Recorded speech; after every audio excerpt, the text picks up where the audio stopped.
Hi guys, without wasting your single minute, I would like let me check my mic. Is it working? Yes, it is. So, without wasting um a single second, we will start our finance part 4, which is adjusted net bank credit and credit equivalent amount of off balance sheet exposure. I will try to cover this video within like 40 minutes. What I need to tell you that we were doing finance structure and structure of financial institutions. So till date we have completed how many types of deposits are there, right? Deposits हमारा complete हो चुका है, हमने banks cover कर चुके हैं, हमने leverage ratio, हमने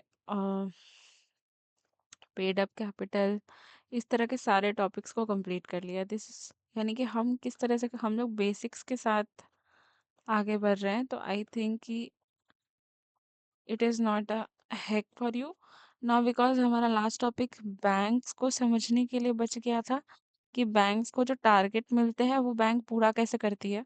बस उसको समझने के लिए आज हम पीएसएल को समझ रहे हैं, क्योंकि ये एक इम्पॉर्टेंट कंपोनेंट है किसी भी बैंक का। ठीक है, now let's start. So we will basically start with a basic example कि बैंक्स हैं, बैंक्स लोन्स दे रही हैं। तो ये जो लोन्स हैं बैंक किस बेसिस पे दे रही हैं? कोई एक टारगेट सेट होता होगा, जैसे हमने देखा था कि एनडीटीएल में से बैंक क्लियरिंग एंड सेटलमेंट करवाती है और दूसरे बैंक को डिपॉजिट देती है। If you have not watched previous video this won't make sense, so I urge कि पिछला वीडियोस देख लो, तो हम सीक्वेंस बाय सीक्वेंस इस चीज़ को कंप्लीट कर पाएंगे। ठीक है, सो बेसिकली किसी एक टारगेट के बेसिस पे देती होगी कि हाँ हमें इस मंथ में इतना करना है, इस मंथ में इतना करना है। तो हमने पिछली बार भी ये चीज़ पढ़ा है कि अगर 1% भी है तो वो 1% ही 100% है ना। किस बेसिस पे? कि मान लो कि अगर तुम्हें बोला जाए कि ये 1% टारगेट तुमको पूरा करना है, तो ये 1% भी तो बहुत सारे कंपोनेंट से बना हुआ है। तो जब ये पूरा बनेगा तब ना जाके ये तुम्हारा कंप्लीट होगा, तो हम लोग तब तक इसको 100% मान के ही चलेंगे, राइट?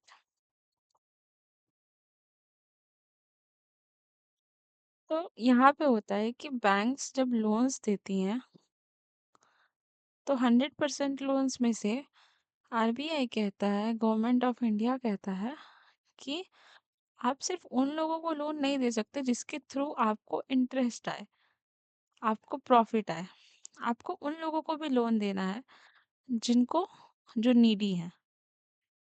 तो अब बैंक तो ऐसा भी कर सकती है कि हर महीने जैसे कि 100% लोन्स का टारगेट जितना भी है उसमें से सिर्फ 5% नीडी को दे, क्योंकि अब सबको पता है कि नीडी उतना इजीली लोन्स को रीपे नहीं कर पाएंगे। तो बैंक कहे कि नहीं ठीक है, हम तो 5% दे पाए, तो ऐसे क्या होगा कि बैंक को तो इंटरेस्ट मिल जाएगा। ठीक है, इज दिस वर्किंग? हाँ, बैंक को तो इंटरेस्ट मिल जाएगा, लेकिन फिर जो डेवलपमेंट गवर्नमेंट चाह रही है वो डेवलपमेंट कैसे होगा? ऑब्वियस सा बात है, नहीं होगा। तो जब किसी चीज को स्ट्रिक्टली रेगुलेट करना पड़ता है तो ऑब्वियस सा बात है कि एक अथॉरिटी वहां पे इंटरवीन खुद ही करती है। बस वही अथॉरिटी यहाँ पे इंटरवीन करके क्या बताना चाह रही है कि आरबीआई ने डेजिग्नेट किया है several key sectors as priority sector for lending। ये छोटा छोटा टर्म आई होप अब आपको बहुत क्लियरली समझ में आता होगा। Commercial banks are mandated to direct a specified portion of their total lending, typically 40%, for domestic banks to this sector to support inclusive growth। तो बेसिकली यहाँ पे आरबीआई कहता है कि कॉमर्शियल बैंक को अपना एक स्पेसिफाइड पोर्शन 40% देना है। ठीक है, कॉमर्शियल बैंक क्या होता है ये अच्छे से पता है, कोई डाउट नहीं है। 40% इसका देना है हर बैंक को, यानी कि अगर 100% आपका लोन टारगेट है तो उसमें से आपको 40% टारगेट क्या कौन कौन लोग होने चाहिए? Agriculture, micro small and medium enterprises यानी कि एमएसएमई, एक्सपोर्ट क्रेडिट यानी कि बाहर जो ट्रांजैक्शंस वगैरह होता है, education, housing, social infrastructure and renewable energy. क्या इतने ही लोग हैं? नहीं। अदर्स कैटेगरी में आता है, एक एक कैटेगरी आता है अदर्स। अदर्स में क्या है कि लोन दिया जाता है इंडिविजुअल लोगों को जो एसएचजीज के हैं। एसएचजी सेल्फ हेल्प ग्रुप है, आप जाके DNRLM का वीडियो देखो। ये वीडियो कहाँ है? स्कीम सेक्शन में, ठीक है। बहुत ब्रॉडली एक्सप्लेन्ड है, यानी कि उसी के लिए एक्सप्लेन्ड ही है। हाँ, एक सेकंड।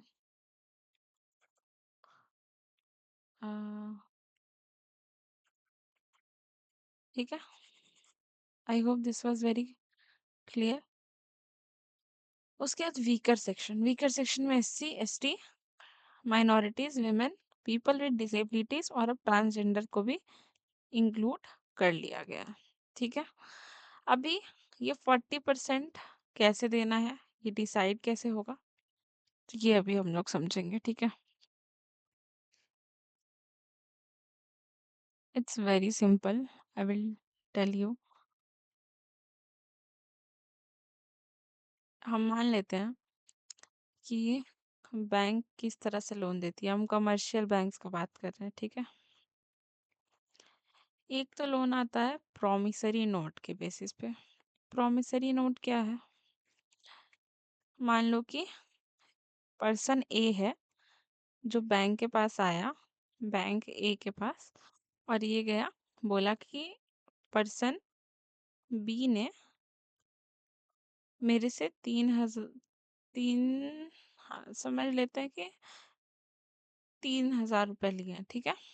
लेकिन ये पर्सन ए बोल रहा है बैंक ए को कि ये पर्सन बी ने 3,000 लिए हैं बट मुझे अभी नीड है, तो आप ये प्रॉमिसरी नोट ले लो, ठीक है। प्रॉमिसरी नोट ले लो कि इस बंदे से आप, पर्सन बी से आप 300 ले लोगे क्योंकि इसने साइन करके प्रॉमिस किया है, पर अभी आप मुझे 300 दे दो। तो बैंक ये प्रॉमिसरी नोट ले लेता है वेरिफिकेशन के बाद एंड उनको 250 रुपीज़ दे लेता है। क्यों? क्योंकि आपको इतनी इमीडिएट सर्विस मिल रही है, तो बैंक उसका चार्जेस तो लेगा ही, ठीक है। तो वो चार्जेस जो बैंक लेता है उसके बाद बैंक 250 दे देता है। ये तो केस 1 हो गया। एक सेकंड। ये तो केस 1 हो गया। अभी केस 2 में क्या होता है कि बैंक जाता है RBI के पास, RBI को जाके सेम प्रॉमिसरी नोट देता है और बोलता है कि पर्सन बी को ये पैसे देने हैं, पर अभी हमने 250 दे दिया है। तो 250 दे दिया यानी क्या, ये बैंक ने ओरिजिनली कैश दिया है पर बैंक के पास सिर्फ प्रॉमिसरी नोट है और अब बैंक को नीड है, तो बैंक बोलेगा कि आप हमको ये प्रॉमिसरी नोट रखो, इस बंदे से आप, यानी कि RBI अब ये 300 कलेक्ट करेगा, आप अभी हमको 300 दे दो। तो RBI बोलता है ठीक है, आप ये लो 280 रुपये, 20 रुपये RBI प्रॉफिट रख लेता है।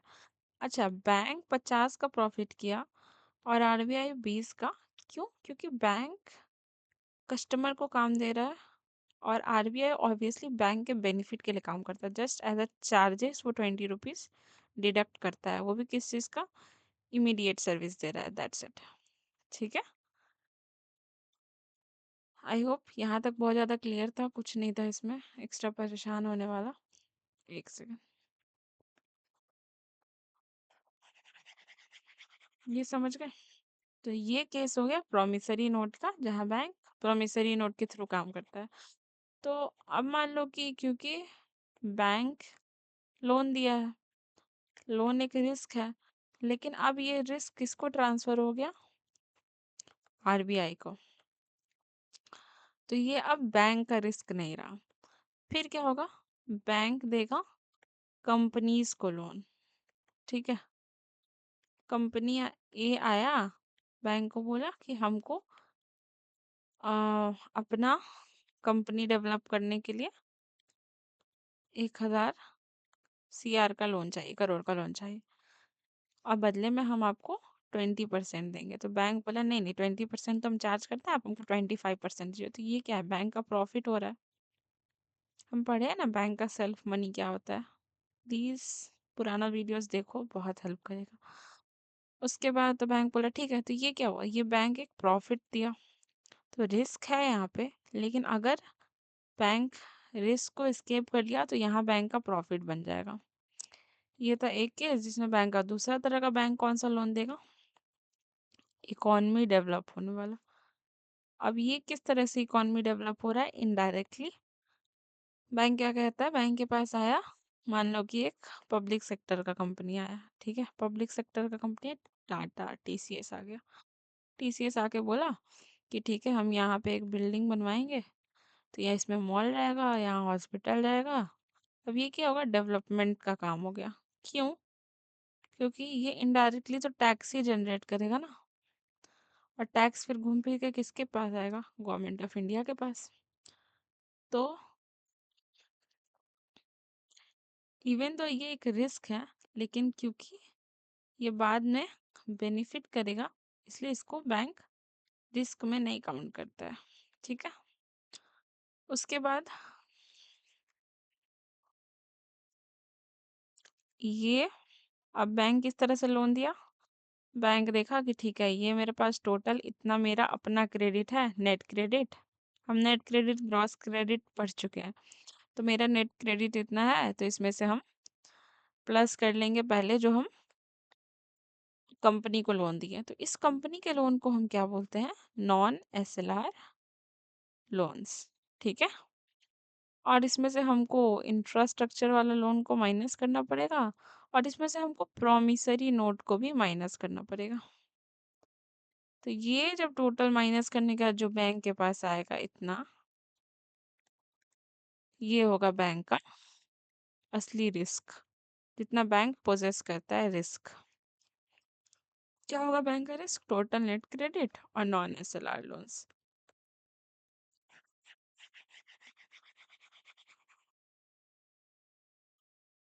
पहला केस हम लोग समझ गए, अब हम लोग दूसरा केस देखेंगे, ठीक है। दूसरे केस में क्या हो रहा है कि यहाँ पे तो बैंक आया, प्रोमिसरी नोट एक जनरेट किया, और उसके बाद बैंक आरबीआई को दे दिया, बोला कि ले लो हमें पैसे की ज़रूरत है, तो अब आपके सर का टेंशन है। लेकिन अगर बैंक ऐसा 10 लोन लेके रखा है, दे के रखा है, 15 लोन दे के रखा है, तो सबका प्रॉमिसरी नोट का ठेका आरबीआई तो नहीं लेगा। क्यों लेगा, तो एक तरफ बैंक का लोन कौन सा चीज़ का बना, उसका अपना नेट क्रेडिट और नॉन एसएलआर लोन। एसएलआर क्या होता है, नॉन एसएलआर क्या होता है, ये हम पढ़ चुके हैं। तो हर वीडियो में अगर बहुत बहुत एक्सप्लेन करेंगे तो सारा वीडियो लंबा हो जाएगा, इसलिए हर वीडियो को कनेक्ट करके देखना है, इसलिए पार्ट्स में वीडियो बना रहे ताकि कोई भी वीडियो हेक्टिक ना लगे। तो यहाँ पे बैंक का एक्चुअल कैश इन्वॉल्व है, और कैश को हम इकोनॉमिक लैंग्वेज में क्या बोलते हैं, फंड। बहुत बार बता चुकी हूँ। तो फंड इन्वॉल्व है, प्रॉमिसरी नोट में कोई फंड नहीं इन्वॉल्व है। यहाँ बैंक क्या कह रखा है, अब दो तरह के प्रॉमिसरी नोट भी आए, एक में जहाँ बंदा आया उसने कैश मांगा और तुरंत बैंक ने आरबीआई को दे दिया, दूसरे में बंदा ने आया, कैश मांगा और बंदे ने प्रॉमिसरी नोट तो दे दिया, और बैंक को कहा कि हम आपको 7 मंथ बाद लौटाएंगे, प्लस हम इसमें 5% टैक्स ऐड करके, इंटरेस्ट ऐड करके लौटाएंगे, ठीक है। तो बैंक ने कहा चलो ठीक है, लेकिन ये क्या पूरा भरोसा है कि हर कंपनी लौटा देती है, नहीं, मे बी 100% भरोसा नहीं है, क्योंकि तभी तो फ्रॉड केसेस भी होते हैं। लेकिन 1% का भरोसा है भी और 1% का रिस्क भी है। तो हम ये तो पढ़ चुके हैं ना फाइनेंशियल पार्ट 2 में, कि रिस्क वेटेड एसेट क्या होते हैं, उनके बदले हमें सीआरए मेंटेन करना पड़ता है, जिसमें CET1 में हमारा इक्विटी फैक्टर होता है, राइट, और उसी में हमारा एसएलआर पार्ट भी होता है, ठीक है। एक सेकेंड,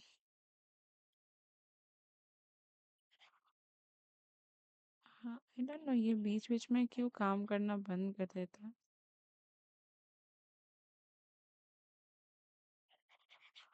ठीक है। तो 1% बैंक को भरोसा है कि दे देगा, पर 1% का फिर भी रिस्क है, और हम जानते हैं कि किस चीज़ पे कितना रिस्क होता है, क्योंकि ये हमने पिछले वीडियोस में ऑलरेडी पढ़ लिया। तो मान लो कि कोई आया बैंक से, लोन लिया, कि हम हाउस लोन बोल के लोन ले रहे हैं, तो 50% के लिए तो वो कोलैटरल रख दिया, ये सब कोलैटरल वर्ड वगैरह हम जानते हैं, पर बाकी का 50% एक रिस्क है। राइट? तो बैंक क्या कहती है कि अच्छा ये कोलैटरल तो हम, अगर ये 50% नहीं आया तो ये कोलैटरल जब्त करके हम इतना तो रिकवर कर लेंगे, लेकिन बाकी का 50% तो रिस्क है। अब मानते हैं कि बैंक ने ऐसा प्रॉमिसरी नोट के बेसिस पे तो बहुत सारा लोन दे दिया होगा।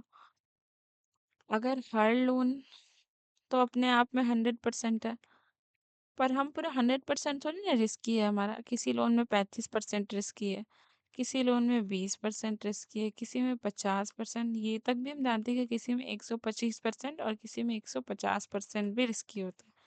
ये हमने फाइनेंशियल पार्ट 2 में पढ़ लिया है, क्यों रिस्की होता है, तो प्लीज़ वहाँ देखना। तो ये जो रिस्क है, इसके बेसिस पे बैंक कहता है कि ये 35, 50, 75, 100, ये जितना परसेंटेज हो रहा है, तो ये मिला के कोई अमाउंट भी तो बन रहा होगा। 2000 करोड़ बन रहा होगा, मान लो लोन दे रखा है, तो इसका 40% तुम लोन दोगे। ये हो गया प्रॉमिसरी नोट। किसको लोन दोगे?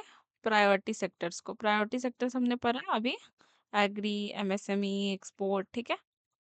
और भी जहाँ स्कूल, एजुकेशन, रूरल, क्या कहते हैं, रिन्यूएबल सोर्सेस, अदर्स।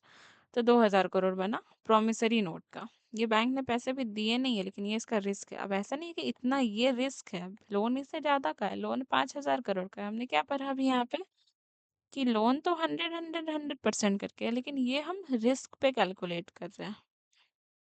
तो बैंक ने क्या कहा कि 5000 करोड़ का तो लोन है, लेकिन 2000 करोड़ उसमें से नहीं आने का चांसेस है, इसीलिए ये 2000 करोड़ रिस्क होगा, और इस रिस्क का तुम 40% लोन दोगे। किसको? प्रायोरिटी सेक्टर्स के लेंडिंग के थ्रू। अभी दूसरा आता है क्या, जहाँ पे बैंक ने एक्चुअल में पैसे दे रखे हैं। मान लो कि पैसे बैंक ने दे रखे हैं 6000, उसमें भी रिस्की फैक्टर होगा। तो ये 6000 का बैंक बोला, क्योंकि इसमें डायरेक्ट कैश इन्वॉल्व है, तो ये पूरा ही अपने आप में रिस्क है, तो इसका 40% तुमको लोन में देना है। अब बैंक कुछ ये दे रखा है, कुछ ये भी दे रखा है, सॉरी कुछ ऐसा दे रखा है। 2001 से इसमें बहुत घचपच हो गया ना, इसको साफ कर देने दो। अब बैंक कुछ लोन ऐसे 2000 करोड़ यहाँ पे दे रखा है ऐसे, और यहाँ पे 6000 करोड़ दे रखा है, तो दोनों में से अब किस में से बैंक लोन दे? तो आरबीआई कहता है कि ये 2000 का 40% अगर ज्यादा है तो इसका लोन देंगे, अगर 6000 का 40% ज्यादा आता है तो ये इतना लोन देंगे। जितना आया 40% निकल के वो सीधा सीधा पीएसएल को लोन देने में जाएगा, ताकि बैंक बहाना नहीं कर सके कि नहीं हम इधर दे दिए, उधर दे दिए, ये वो नहीं, इतना तो देना ही है आपको। ठीक है। तो कैसे डिसाइड होता है? या तो आपने प्रॉमिसरी नोट के बेसिस पे आप जो दिए, अगर वो ज़्यादा निकल रहा है तो उसका 40% दीजिए। अगर कैश का जो आपका फंड का जो रिस्क है उसके बेसिस पे निकल रहा है तो आप उसको दीजिए। अब हम पूरा बेस समझ चुके हैं, अब हम इसको पढ़ेंगे तो हमको डाउट नहीं होगा। अब हम यहाँ पढ़ते हैं एएनबीसी, ठीक है, यानी कि adjusted net bank credit and the credit equivalent amount of off balance sheet exposure are key regulatory metrics। यानी ये दोनों ही हैं मेन metrics जिसके बेसिस पे लोन डिसाइड होता है, used by RBI to determine PSL obligations। Sorry spelling गलत है। Banks are required to use the higher of the two figures as the base of calculating their mandatory lending target to sector like agriculture, micro, ये सारे वो sector है जिनको हम priority sector बोलते हैं। अब एनबीसी कैसे कैलकुलेट होता है, ये तुमने बहुत इजीली समझ लिया। अब बस हम इकोनॉमिक्स टर्म्स में समझ रहे हैं। नेट बैंक क्रेडिट और investment in non SLR bonds अंदर एचटीएम कैटेगरी, यानी कि जो मैंने बताया था प्रॉफिट के लिए जो लोन देता है, plus other PSL eligible investment. कोई ऐसा इन्वेस्टमेंट जो बैंक का इन्वॉल्व है जिसमें बैंक को पर्सनल प्रॉफिट हो रहा है, तो वो एक रिस्क है, क्योंकि प्रॉफिट हुआ तो हुआ, लेकिन नहीं हुआ तो क्या होगा? पैसा तो डूब गया। इसीलिए इसको हम बोलते हैं एएनबीसी, यानी अभी जो हम लोग पढ़े फंड रिस्क, उसको बोलते हैं एएनबीसी। ठीक है। तो नेट बैंक क्रेडिट में क्या क्या आता है? बैंक जो क्रेडिट दे रखा है, लोन्स, एडवांसेस, बिल परचेज किया है, किसी पे डिस्काउंट किया है और उसको माइनस कर देंगे जो बिल री डिस्काउंट कर लिया आरबीआई से, यानी री डिस्काउंट क्या, प्रोमिसरी नोट्स। इसको क्या बोलते हैं हम लोग, जब आप उसको आरबीआई से डिस्काउंट करवा लेते हो तो उसको हम बोलते हैं, आउच, उसको हम बोलते हैं री डिस्काउंटेड बिल्स। हो गया, गॉट इट। तो आई, एक second, I hope it was not that tough. अभी हमने यहाँ पे पढ़ा ही था कि नेट क्रेडिट में से हमारा नॉन एसएलआर ऐड हो जाता है, या हमने पढ़ा कि अदर इन्वेस्टमेंट्स को भी ऐड कर लो, इसमें से हमारा इंफ्रा वाला माइनस हो जाता है, और प्रोमिसरी नोट यानी कि री डिस्काउंटेड बिल माइनस हो जाता है। ये हो गया हमारा एएनबीसी। अभी सीओबी देख लेते हैं। सीओबी का क्या मतलब होता है, credit equivalent amount of of balance sheet exposure. Of balance sheet exposure मतलब क्या, टोटल का रिस्क, उसके बराबर credit equivalent amount, credit equivalent amount of of balance sheet exposure. ये इसलिए बार बार बोलते हैं क्योंकि लैंग्वेज समझना बहुत मुश्किल हो जाता है जब हम स्कीम्स पढ़ते हैं या फिर फाइनेंशियल रिपोर्ट्स पढ़ेंगे। तब अगर ये सब चीज़ क्लियर नहीं होगा तो बिल्कुल नहीं समझ में आएगा, और एग्जाम में क्वेश्चन पढ़ने समय तो करेंट अफेयर्स का क्वेश्चन बिल्कुल ही नहीं समझ में आएगा, ठीक है। तो सीईओ भी कन्वर्ट कर देता है कॉन्टिंजेंट लाइबिलिटीज। कॉन्टिंजेंट लाइबिलिटीज का क्या मतलब होता है कि हम्म, इसका सीधे से मतलब होगा कि थिंग्स दैट पोजेस रिस्क, ठीक है। यानी कि कोई भी ऐसा क्या बोलते हैं, लोन या फिर एक्सपोजर जिसके पास रिस्क है, तो ये एक लाइबिलिटी है ना। जब तक इसके पास रिस्क है, जब ये क्लियर हो जाएगा तब ना ये बैंक के लिए एसेट बन जाएगा। जब ये बैंक को इंटरेस्ट के साथ पैसा दे देगा तब तो ये एसेट बनेगा। ये सारा टर्म्स से तो हम फिर बिल्कुल क्लियर है ही, इसमें तो हमको कुछ नहीं समझना है। एक सेकेंड, ओफो, ठीक है, कोई बात नहीं। उसके बाद क्या है, contingent liability, it covers items that do not appear on the main balance sheet but represent a potential future credit risk if a counterparty defaults। यानी कि हम 100% का एक रिस्क दे रखे हैं। ये ऐसे तो रिस्क नहीं है क्योंकि ये तो लोन है, ये तो हमको इंटरेस्ट देगा। पर अगर जिस पार्टी को दिए हैं वो नहीं चूक जाए तो फिर क्या होगा, ये एक लाइबिलिटी बन जाएगा। तो ये अज्यूम्ड लाइबिलिटी होता है, इसलिए हम इसको कॉन्टिजेंट लाइबिलिटी बोलते हैं। अब क्या है, for foreign banks with significant of balance sheet but smaller loan books using the higher of ANBC or COB ensure they meet appropriate PSL responsibility।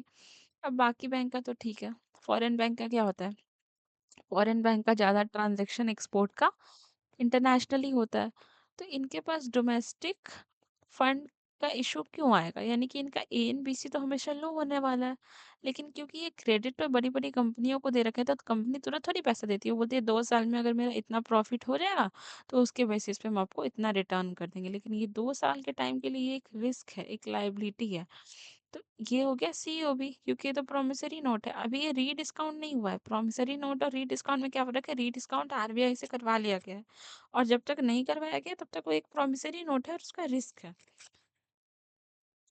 तो ये जो रिस्की अमाउंट होता है, मान लो कि 1,000 का लोन कहाँ गया, तो मान लो कि 1,000 का लोन है, बैंक ने बैंक से लिया उसने 500, बैंक बोला कि चलो इसके बदले ये सामान दे दो, तो ये तो रिस्क फ्री हो गया। लेकिन ये 5,500 अभी भी रिस्की है, तो इस रिस्क के बेसिस पे हम लोग इसका 40% दे देंगे। और ऐसे जितना टोटल मिला के जब तक 40% नहीं हो जाता उतना बैंक को देना ही देना है, ठीक है। तो यहाँ क्या आ गया, it involves converting potential exposures, exposure मतलब रिस्क होता है, into a credit equivalent amount using RBI prescribe credit conversion factor. तो क्रेडिट कन्वर्जन फैक्टर क्या हो गया, यही 500 जो बचा, जितना का जो जितना अमाउंट आपका रिस्क है, ठीक है, जितना, एक सेकेंड रुक जाना, अरे यार ये क्यों नहीं हो रहा। देखो इसका क्या मतलब हो गया कि मेरा सीओबी में एक लोन, दो लोन, तीन, चार, पाँच, ऐसे करके 10 लोन है। 10 लोन मिला के मेरा 10,000 करोड़ का प्रॉमिसरी नोट बना। लेकिन ये पूरा 10,000 करोड़ तो ये रिस्क है, इसमें से मान लो कि 4,000 करोड़ रिस्क होगा। है ना, किसी का 35% मिला के, किसी का 20%, किसी का 10, किसी का 100, ऐसे परसेंट मिला के 4,000 करोड़ आया। इस 4,000 करोड़ का जो 40% निकलेगा, इसको बोलते हैं इसका क्रेडिट कन्वर्जन फैक्टर। इसके बेसिस पे हम लोग डिसाइड करते हैं कि ये जो निकलेगा, यानी कि 40/100 निकलेगा, यानी कि ये 400 × 4, ये चला जाएगा PSL के लिए। Hope you got it and it was very easy to understand. COB is calculated by applying COB is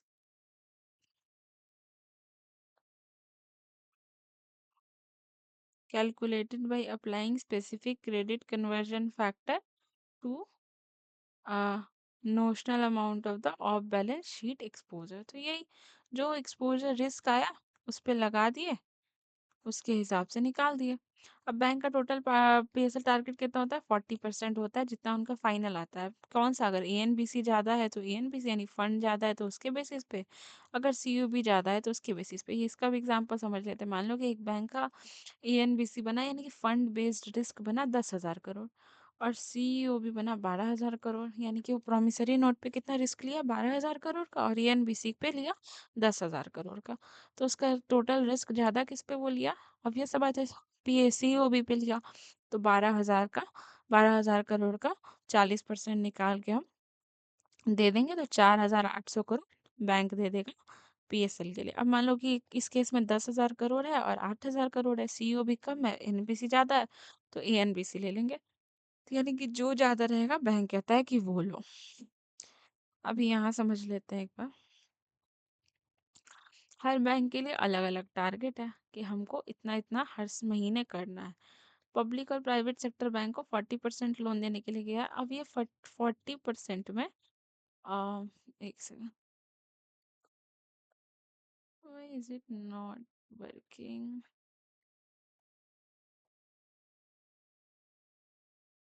अच्छा कोई बात नहीं। मान लो कि ये 40% है, तो ये 40% में भी पहले तो सब सेक्टर डिवाइडेड है। सब सेक्टर का मतलब होता है इसमें और भी पार्ट्स है, यानी कि एग्रीकल्चर को 18% देना ही देना है, 7.5% देना है माइक्रो एंटरप्राइजेस को, और वीकर सेक्शन को 12% दे देना है। ठीक है। अभी ये जो हमने एग्रीकल्चर को 18% देख रहे हैं, इसमें भी 14% देना है फार्मिंग सेक्टर को। वो फार्मर्स जो कि सिर्फ सब्जियां उगाने के, यानी कि क्रॉप प्रोडक्शन के अलावा और कुछ नहीं करते, क्योंकि बाकी बहुत सारे फार्मर ऐसे हैं जो ट्रक चला रहे हैं, या फिर साथ में फ्रूट्स उगा रहे हैं, या फिर साथ में लाइव स्टॉक्स को रखते हैं। नहीं, यहाँ जो फार्मिंग कर रहे हैं बस उनको, और सॉरी, वो फार्मर्स को देना है 10%। ठीक है। और इस मतलब ये रखना है 10% मार्जिनल फार्मर्स को, बाकी का 4% देना है नॉर्मल फार्मर्स को जो सिर्फ फार्मिंग कर रहे हैं, यानी कि 14% का कंपोनेंट। और फिर हम लोग को 18% है ना, तो और 4% बचा, तो इसमें हम नॉन फार्मिंग सेक्टर या फिर कोई भी तरह का फार्मर को लोन दे सकते हैं, तो हमारा 18% टारगेट पूरा हो जाएगा। माइक्रो एंटरप्राइजेस यानी स्मॉल बिजनेसेस, नया बिजनेस बना रही है, उनको 7.5%। वीकर सेक्शन अभी हमने पढ़ा था, SC ST मार्जिनाइज्ड कम्युनिटी, तो उनको देना है। फॉरेन बैंक्स में दो कैरेक्टर है, एक मोर देन 20 ब्रांचेस, एक लेस देन 20 ब्रांचेस। तो जिनका फॉरेन बैंक का मोर देन 20 ब्रांच है, उनका component same as public and private sector bank है। लेकिन जिनका लेस देन 20 ब्रांच है, अब ये सब बात है कि वो सिर्फ इंटरनेशनल ट्रांजेक्शन ज़्यादातर कर रहा है, तो वो क्या एक्सपोर्ट में हमारी मदद कर रहा है, तो उनको टारगेट दिया जाता है कि 32% तक का एक्सपोर्ट क्रेडिट का टारगेट पूरा करो, फिर 8% आपको फ्लेक्सिबल है जहाँ करना करो, पर टारगेट 40% का ही है। रीजनल रूरल बैंक को 75% ऑलरेडी टारगेट मिला रहता है PSL पूरा करने का। ठीक है। तो इसको भी एग्री 18%, माइक्रो एंटरप्राइजेस 7.5, लेकिन इसको वीकर सेक्शन को 15% देना है। याद रखना है कि RRB को 15% देना है। फिर आता है स्मॉल फाइनेंस बैंक। ये कौन से बैंक क्या है ये हम अच्छे से जानते हैं, पिछला वीडियो देखना है हमको, सब समझ में आ जाएगा, रिवाइज हो जाएगा। स्मॉल फाइनेंस बैंक को 60% टारगेट दिया गया है। पहले ये भी 75% हुआ करता था, लेकिन अब 60% हो गया, और इसमें से इसको 40% देना है एग्रीकल्चर, माइक्रो और वीकर को, और बाकी का 20% इसका फ्री है। अर्बन कोऑपरेटिव बैंक को 75% टारगेट पूरा करना पड़ता है, लेकिन इसको एग्रीकल्चर को कुछ नहीं देना पड़ता। क्यों? क्योंकि हमने पिछली बार पढ़ा था अर्बन, तो ये basically micro enterprises, weaker section और अदर डिपार्टमेंट को देता है। और पेमेंट बैंक हम जानते हैं जो मोबाइल वाला बैंक सब होता है, इनको कुछ भी नहीं देना पड़ता, इनका कोई टारगेट नहीं है। तो ये हम एक बार मैंने मेंशन कर दिया था इस चीज़ को कि स्मॉल फाइनेंस बैंक का रिवीजन हो गया है, उनको 75% से 60% तक का ही देना पड़ता है। अर्बन कोऑपरेटिव बैंक को अब 75% टारगेट करना पड़ता है, लेकिन उसमें एग्रीकल्चर इन्वॉल्व नहीं है। अभी देखते हैं, मान लो कि बैंक इसमें भी सोचे कि अच्छा ठीक है, इस जगह पे तो बहुत डेवलप, ये गांव तो बहुत डेवलप है, अब इसी में हर दिन लोन देंगे यहीं के लोगों को, इससे करते करते हमारा टारगेट पूरा हो जाएगा। बगल में एक और गांव है जिसमें सिर्फ एक दुकान है, उसमें कोई डेवलपमेंट ही नहीं है। तो फिर आरबीआई कहता है कि हमको सबको साथ लेके डेवलपमेंट करना है। तो अभी क्या होगा कि, एक सेकेंड,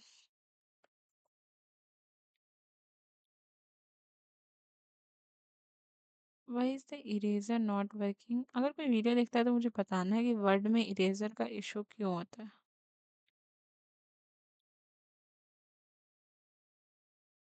ओफो।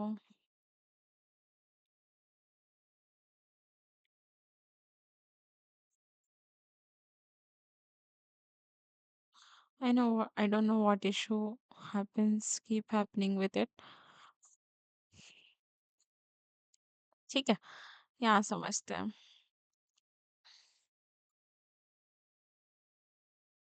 तो यहाँ क्या कहता है बैंक, आरबीआई क्या कहता है बैंक को कि अच्छा, अगर आप बार बार बैंक ए, मतलब सॉरी, एरिया ए में ही आप देते रहोगे सारा लोन्स, क्योंकि ये तो पहले से डेवलप है तो ये और डेवलप हो रहा है, लेकिन एरिया बी को भी तो डेवलप करना है, ये तो अंडर डेवलप है। तो इसके लिए बैंक कहता है कि आपको पीएसएल टारगेट कंप्लीट करने दिया था 40%, यानी कि होल आपका 40% है, 100% हुआ ये। तो अगर आप एरिया ए में डालते हो तो आपके 100% को हम 90% ही कंसिडर करेंगे लोन देने की जगह। तो मान लो कि बैंक सोच रहा होगा कि 39% उसका टारगेट हो गया, उसको बस 1% ऐड करना है, यानी कि ये एक जगह हो जाएगा तो उसका हो जाएगा, लेकिन ऐसे नहीं होगा, यहाँ बैंक कहती है 90%। अगर आप अंडर डेवलप एरिया में कर रहे हो तो आपका 100 को 125 पकड़ा जाएगा, अगर कोई नॉर्मल एरिया है तो हम 100 को 100 ही पकड़ेंगे। अब क्या 125 करने से क्या होगा, अब बैंक सोचेगा कि अरे हमको अपना पीएसएल टारगेट जल्दी जल्दी कंप्लीट करना है, तो हम यहाँ देंगे तो 125 मेरा 250 हो जाएगा।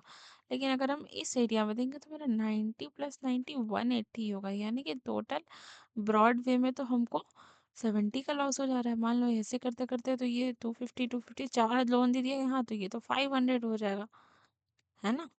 लेकिन यहाँ पे होगा 360 होगा। तो बैंक भी सोचेगा अरे यार ये तो लॉस हो रहा है, हमको यहाँ पे और सोचना चाहिए, कुछ करना चाहिए। तो अभी क्या होगा, हाँ एक सेकंड, तो बैंक क्या करेगी, यहाँ पे लोन देना स्टार्ट करेगी।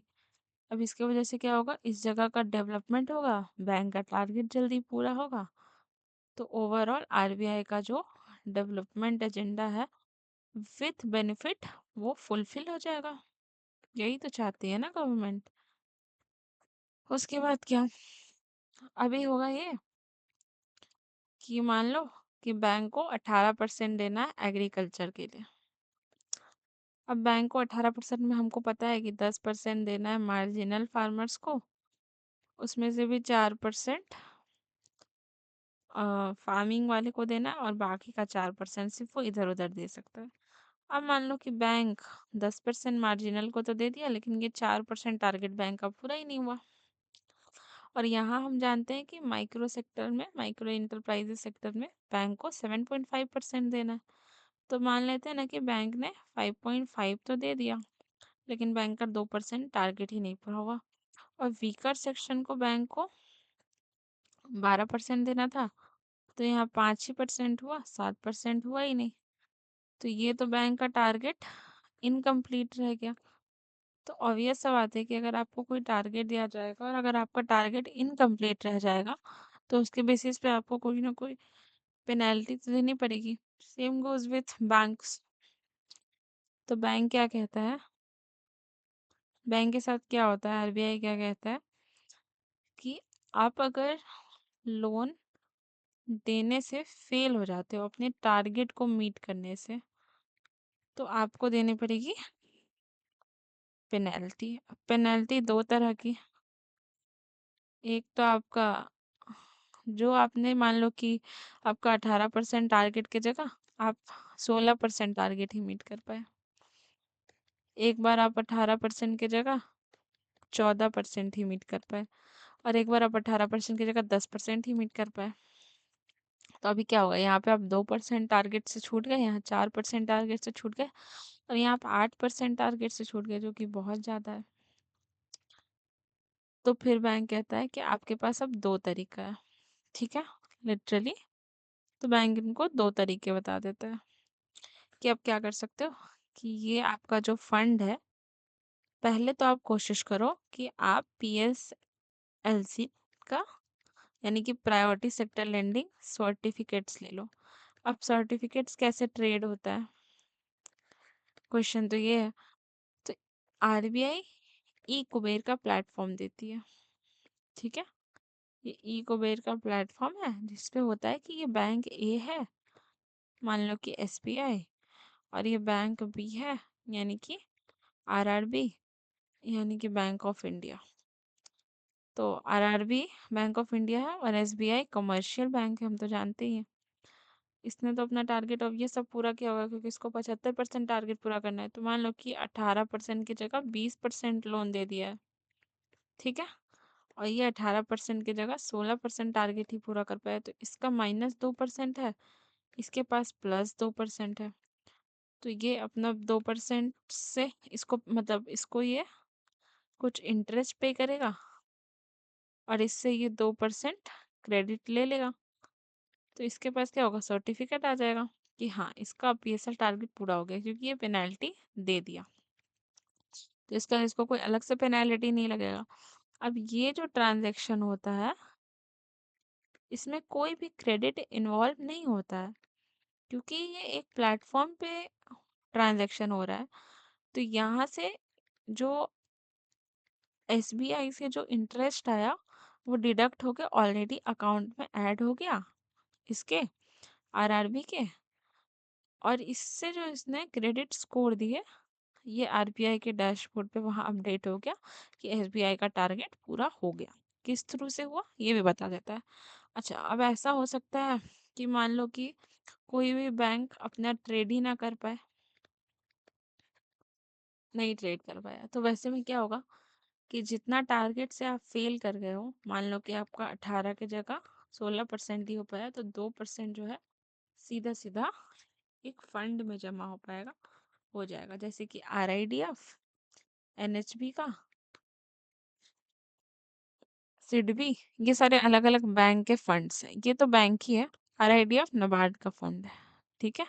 यूजुअली यहीं पे जाता है PSL लोन। अभी क्या होता है, मान लो कि आपका एग्री का लोन अगर नहीं पूरा हो पाया, तो ऐसा नहीं है कि आपको माइक्रो एंटरप्राइजेस का सर्टिफिकेट नहीं मिल पाया, मिल जाएगा, नहीं, एग्री में हुआ है तो एग्री का ही सर्टिफिकेट ट्रेडेबल है। अगर माइक्रो एंटरप्राइजेस में छूटा है, तो माइक्रो एंटरप्राइजेस का ही सिर्फ और सिर्फ ट्रेडेबल है। तो उधर पार्टी के लिए, इधर पार्टी के लिए भी तो कभी कभी ये नहीं मीट कर पाते हैं, तो इसलिए ये लग जाता है। अभी हम समझेंगे कि ये 2% का क्या होता है। पहले तो इसको पढ़ लेते हैं। To correct regional credit disparity, fresh PSL loans in direct with low credit penetration, less than 9,000 per capita. अभी कैसे डिसाइड होगा, ये गांव जो डेवलप नहीं था, वहाँ क्या था कि अगर 9,000 तक एक आदमी बैंक का काम करता है, तो वो पुअर विलेज है, तो उसको 125% वेटेज मिल जाएगा वहाँ लोन देने से। और हाई क्रेडिट का क्या था, 42,000 है, तो यहाँ हम कितना जानते हैं, 90% मिलेगा, ठीक है। इंसेंटिव मैकेनिज्म कैसे काम चला, कि मान लो कि अगर 100 रुपये आप देते हो 9,000 वाले गांव में, तो उसको हम 125 रुपीज समझेंगे, और वही अगर आप 100 रुपया देते हो हाई क्रेडिट वाले डिस्ट्रिक्ट में, तो उसको हम सिर्फ 90 रुपया ही समझेंगे, ठीक है। दूसरा बात, कि ये अभी सिर्फ 2026-27 के लिए वैलिड हुआ है, ठीक है। अभी ज्यादातर क्या कहते हैं, एग्जाम्पशन के certain banks types are exempt from weighted adjustment system because they already cater to need segments और हैव लिमिटेड। कैसे, कौन कौन, RRB और UCB। UCB क्यों, क्योंकि ये एग्री सेक्टर को नहीं दे रहा है, तो ये फ्री है। आरआरबी इसलिए क्योंकि ये इतना ज्यादा दे रहा है कि इसको इस टारगेट रेंज में नहीं लाना होता है, क्योंकि ऑलरेडी दे ही रहा है, तो इसको टारगेट क्या पूरा करना है, ये मोर देन टारगेट कर रहा है ना। स्मॉल फाइनेंस बैंक, तो इसको मिलता है टारगेट, लेकिन उतना स्ट्रिक्ट नॉर्म्स नहीं है। फॉरेन बैंक्स, लेकिन उसके लिए एक लिमिटेड प्रेजेंस है, क्यों, जिसका लेस देन 20 ब्रांचेस होता है, हम जानते हैं कि वो तो इतना ट्रांजेक्शन कर ही नहीं पा रहा है। अब देखो, bank fails to meet it priority sector lending, तो RBI imposes penalties by requiring the defaulting bank to contribute to rural infrastructure development fund। Rural infrastructure development fund यानी कि नाबार्ड का फंड में चला जाता है। इसी तरह अलग अलग फंड में जा सकता है। अब देखो, फंड्स आर ऑटोमेटिकली एलोकेटेड, ठीक है, ऐसा नहीं है कि मतलब कुछ होगा, नहीं, ऑटोमेटिकली कट के चला जाएगा एक टाइमिंग के बाद। Penalty interest that bank receive on fund deposit into rural infrastructure development fund में चला जाता है, और ये डिसाइड कौन करता है, आरबीआई करता है बैंक रेट के हिसाब से। अभी बैंक रेट क्या होता है, वो रेट जिसके बेसिस पे बैंक नॉर्मल कस्टमर्स को लोन देती है, जैसे आपको लोन मिलता है किसी चीज़ के लिए, हमको लोन मिलेगा, उस रेट के हिसाब से बैंक डिसाइड करता है। अब क्या हुआ, मान लो कि बैंक रेट 6% है और आपका लोन 2% से रह गया, तो ये जो बैंक है आरआईडीएफ, ये आपके पैसों को रख लेगा और उस पे आपको 4% ईयरली इंटरेस्ट पे करेगा। मान लो कि ये तो फिर भी है एक सिचुएशन। अभी मान लो कि आपका लोन अगर 4% से रह गया, 6% से रह गया, तब क्या होगा, देखते हैं। The greater the shortfall the lower the interest the bank earns. तो यहाँ देखो, अगर लेस देन 2 परसेंटेज पॉइंट है तो बैंक रेट से 2% माइनस हो जाता है, ठीक है। अभी मैंने बताया, अगर 2% से लेकर 4.99 है तो 3% माइनस हो गया, अगर 5% से 8.99 है तो 4%, और 9% से अगर उससे ज्यादा माइनस हो गया तो 5% बैंक माइनस करता है। यानी कि अगर आपने 2% से आपका टारगेट छूटा तो आपको 6 - 2 यानी कि ईयरली 4% आपका इंटरेस्ट वापस आएगा। अगर मान लो कि 2 से 4.99 यानी 4 मान लेते हैं ना, तो 6 - 4 यानी कि 2% आपको ईयरली इंटरेस्ट आएगा। 5 से 8 है यानी कि 8 मान लेते हैं, तो ये 6 है -8, तो कितना कम इंटरेस्ट आएगा, और इस पे तो और कम आएगा, ठीक है।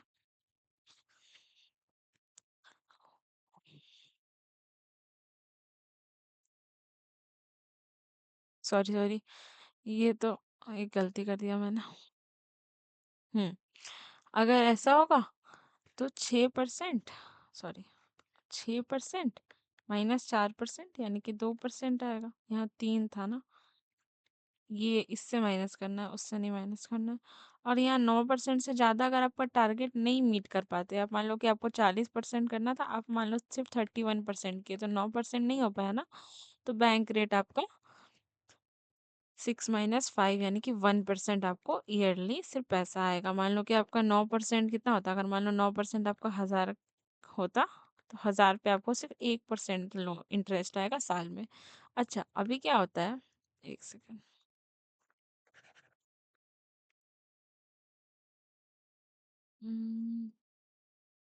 नहीं, when it will work, so basically अभी ऐसा होता है कि मान लो कि एग्री का लोन है, हमने 18% का हमारा टारगेट था, तो हमने 18% तो कर लिया। अब ऐसा सिचुएशन कब आएगा, मान लो कि मार्जिनल फार्मर को हमको देना था 10%, हम दे दिए, ऐसे हमको 4% देना था, वो भी हम दे दिए। सॉरी, मार्जिनल फार्मर को हमको 10% देना था, तो वहाँ हम 12% दिए, क्योंकि ऐसा जरूरी नहीं ना कि टारगेट है तो उसके बाद हम लोन ही देना बंद करते हैं, जिसको जॉब लेगा तो उसको तो देंगे, तभी ना एक्स्ट्रा होता है तो हम किसी और को भी ट्रांसफर कर पाते हैं। यहाँ 4% कर लिए तो 16% हो गया, लेकिन यहाँ हमारा 2% ही हो पाया, तो हमारा ओवरऑल तो 18% हो गया। लेकिन यहाँ हमको कितना टारगेट पूरा करना था, हमको तो यहाँ 4% टारगेट पूरा करना था, वो तो हुआ नहीं। तो वैसे केस में क्या होता है कि बैंक रेट -2%, यानी कि कितना से भी आपका सब सेक्टर टारगेट छूटा हो, एक सेकंड, कितना से भी आपका सब सेक्टर टारगेट छूटा हो, लेकिन उसमें बैंक रेट -2% ही होता है।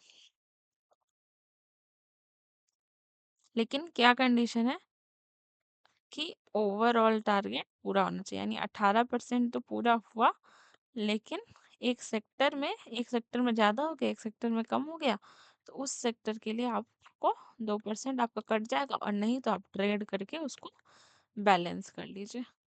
ठीक है। अब priority sector lending certificates are tradeable financial instrument introduced by RBI to enable banks to achieve their mandatory priority sector lending. PSLC कब आया?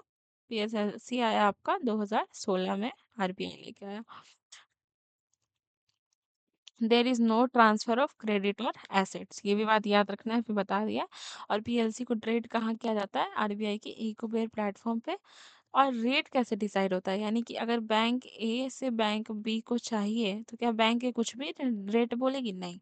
मार्केट में जिस तरीके से रेट चल रहा होगा, जो डिसाइड होता है, उतना ही रेट पे बैंक बी पे करेगा बैंक ए को। फिर याद रखना है कि मान लो कि आपने नवंबर में पीएसएलसी यानी कि प्रायोरिटी सेक्टर लेंडिंग सर्टिफिकेट्स को खरीदा, लेकिन उसका वैलिडिटी 31 मार्च के अगले, जैसे आपने नवंबर 2025 में खरीदा है, तो उसकी वैलिडिटी 31 मार्च 2026 तक ही रहेगी। मान लीजिए आपने जुलाई 2025 में खरीदा है, तो उसकी भी वैलिडिटी 31 मार्च 2026 तक रहेगी। आपने अप्रैल में भी खरीदा है, तो उसकी वैलिडिटी 31 मार्च 2026 तक ही रहेगी। यानी कोई भी लोन उससे ज़्यादा एग्जिस्ट नहीं कर सकता। PSLC are short-term accounting instrument that expire at the end of the financial year in which they are issued regardless of the date of issuance। यानी कि issuance चाहे जो भी डेट पे हुआ, लेकिन उसका एंड कितना होगा? मार्च 31 को ही होगा। और 4 तरह का हमारे स्पेसिफिक सर्टिफिकेट्स होता है। PSLC एग्रीकल्चर, ये सिर्फ एग्रीकल्चर लोन के लिए है। PSLC small and marginal farmer, ये स्मॉल एंड मार्जिन, मान लो कि 10% वाला टारगेट पूरा नहीं हुआ तो ये मिलेगा, मान लो कि ओवरऑल नहीं हुआ तो ये मिलेगा। माइक्रो इंटरप्राइजेस हम जानते हैं। और मान लो कि इन तीनों को छोड़ के जहां भी लोन का टारगेट नहीं पूरा हो पा रहा है, weaker section, education, social infrastructure, renewable energy, तो जनरल मिल जाएगा। ठीक है, और कुछ भी नहीं। तो ये इससे क्या फायदा होता है कि जैसे रीजनल रूरल बैंक है जो 75% टारगेट करिए, तो ऑब्वियस सा बात है कि कमर्शियल बैंक से इसके पास ज्यादा टारगेट है ना, और ये ज्यादा टारगेट भी पूरा करिए, तो कोई बैंक अगर नहीं टारगेट पूरा कर रहा है तो वो उसको दे देगी, तो इसका क्या है? इससे अर्निंग हो जाएगा, क्योंकि ये भी तो इंटरेस्ट अर्न कर रही है। और बैंक का भी फायदा हो जाएगा कि उसको आरआईडीएफ जैसे फंड में कम इंटरेस्ट पे नहीं रखना पड़ेगा। तो इसी के साथ ये बिल्कुल कंप्लीट हो गया हमारा फाइनेंस का चारों पार्ट। अभी देखो नेक्स्ट पार्ट मैंने सोच लिया है कि हम इकोनॉमिक्स का भी सारा वीडियो आज ही रात को आ जाएगा। तो आई हैव डिसाइडेड कि इकोनॉमिक्स में आज तो मैं आपको पूरा, हम लोग इंडस्ट्रियल और इकोनॉमिक हिस्ट्री कर लेंगे, और उसके बाद हम जीडीपी भी समझ लेंगे, यानी कि नेशनल इनकम को भी पूरा समझ लेंगे। नेक्स्ट वीडियो में हम पर कैपिटा इनकम को समझेंगे इकोनॉमिक्स में, ये हम फाइनेंस कर रहे हैं। पर कैपिटा इनकम करेंगे, फिर हम सेक्टर्स करेंगे, यानी कि कौन कौन से सेक्टर्स में आती है, प्राइमरी, सेकेंडरी, टर्शियरी, क्वार्टरनरी। ठीक है, और लास्टली इन्फ्लेशन करेंगे। तो हम इकोनॉमीज के पार्ट से इन्फ्लेशन करेंगे, और यहाँ पे फाइनेंस में हम इन्फ्लेशन करेंगे, और आरबीआई को पूरा समझेंगे। तो यहाँ के इन्फ्लेशन में क्या, हम फिस्कल पॉलिसी, मॉनेटरी पॉलिसी, यानी कि tools like repo rate, reverse repo, फिर यहाँ पे आपका फिस्कल पॉलिसी में जैसे टूल सब आ गया, क्या बोलते हैं उसको, सॉरी, जैसे इन्फ्लेशन में आ गया सीपीआई के थ्रू हम लोग कन्वर्ट, मतलब इन्फ्लेशन देखते हैं, डब्ल्यूपीआई के थ्रू देखते हैं। ये टोटल चीज़ें हम पार्ट 2 में कंप्लीट करेंगे। और आपका आई होप जब तक आप ये वीडियो देख रहे होगे तब तक आपका जनवरी से 1 से लेकर 7 तक का करंट अफेयर्स भी चला आया होगा। तो आई होप कि वीडियोस आपके लिए हेल्पफुल है। कोई डाउट लगे तो आप कमेंट सेक्शन में पूछ लेना। Thank you.